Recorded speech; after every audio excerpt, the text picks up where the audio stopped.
The religions of this world have, you could say, a common denominator. At some level, heaven is earned.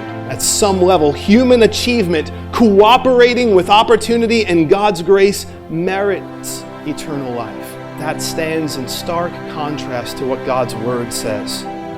According to the Bible, salvation cannot be by both works and grace. Romans chapter 11, verse 6 says, "But if it is by grace, it is no longer on the basis of works.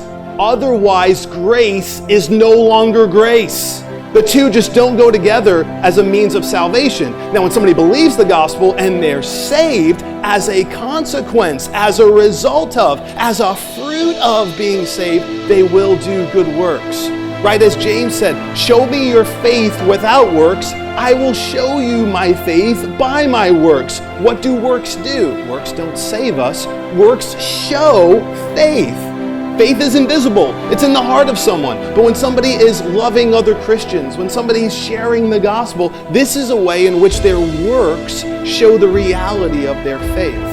For by grace you have been saved through faith.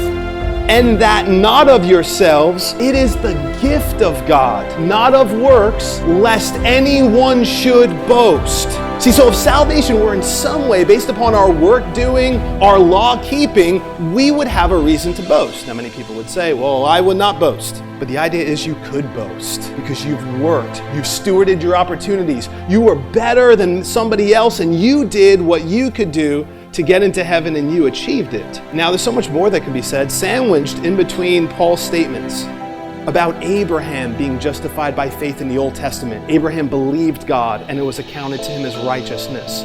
And the outworking of his faith was his works. You could look at James 2 for that. And another Old Testament example, David spoke of the blessedness of the one to whom God counts righteousness apart from works. Paul then gives this following statement. "And to the one who does not work, but believes in him who justifies the ungodly, his faith is counted as righteousness." Do you see that? To the one who says, I can't do enough to earn heaven. My righteousness is as filthy rags in and of myself, but I believe God's gracious promise. God said whoever believes in him, his son will have eternal life. Whoever is trusting that Christ died for their sins and rose from the grave, whoever believes the promise of God and believes that Jesus' death took 100% of the punishment for their sins, leaving nothing left for them, to them such faith is accounted as righteousness.